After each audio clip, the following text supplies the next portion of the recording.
25 से 30 फिर से नीतीश, और 5 साल में 5 सरकार।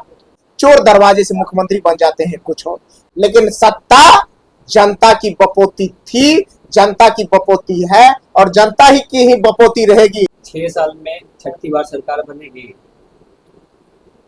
बिहार लोकतंत्र की धरती रही है। हमें बिहार वासी होने पे गर्व महसूस होता है कि यह लोकतंत्र की वह पावन धरती है जहां से निकल करके लोकतंत्र का कंसेप्ट पूरे देश और दुनिया में गया।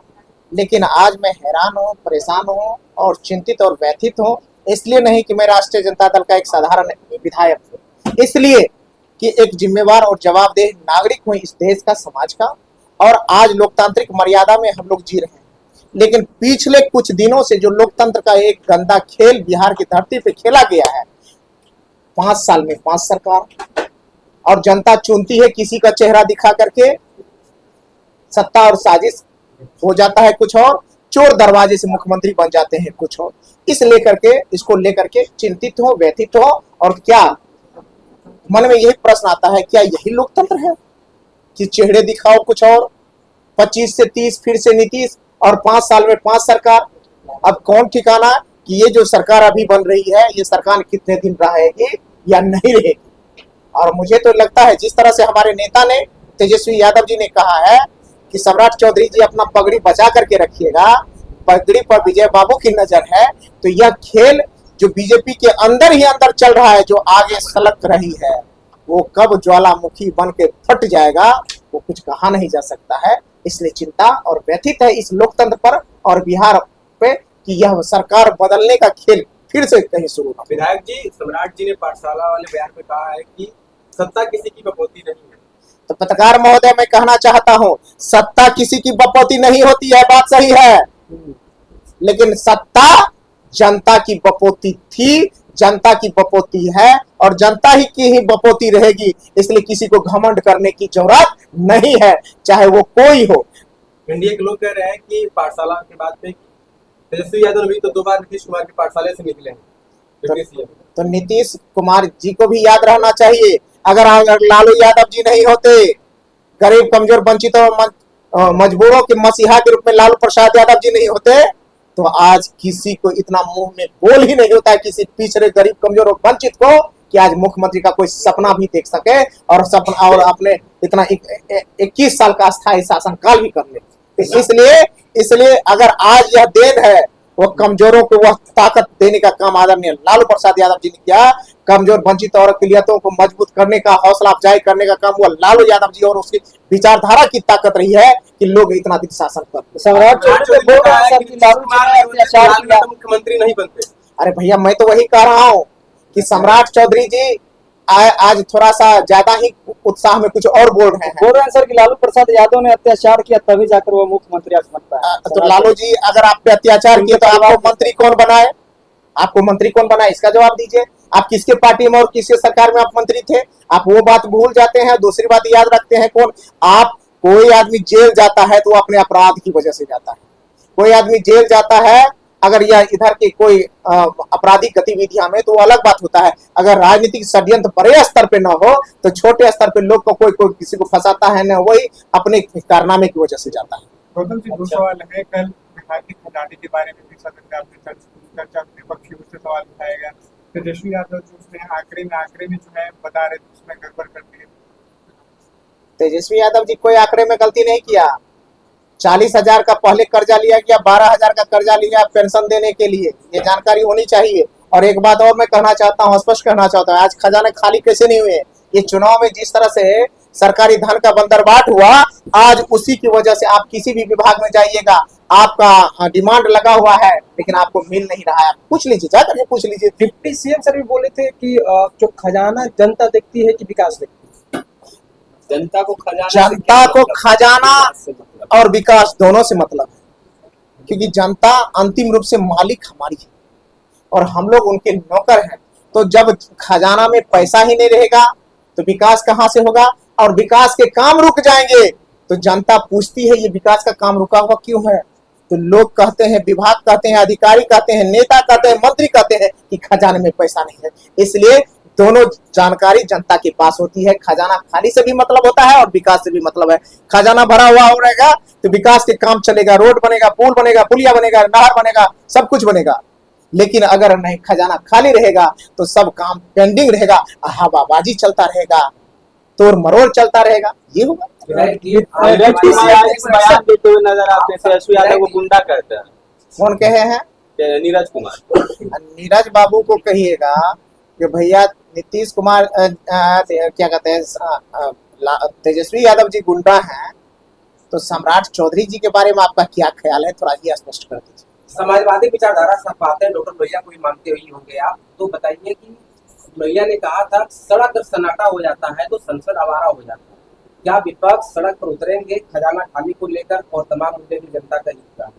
राष्ट्रीय जनता दल लोकतंत्र में विश्वास करती है, बाबा साहब अम्बेडकर के संविधान में विश्वास करती है, गरीब कमजोर वंचितों के हक और अधिकार को लेकर के हमेशा से आंदोलन किया है और आगे आंदोलन किया है।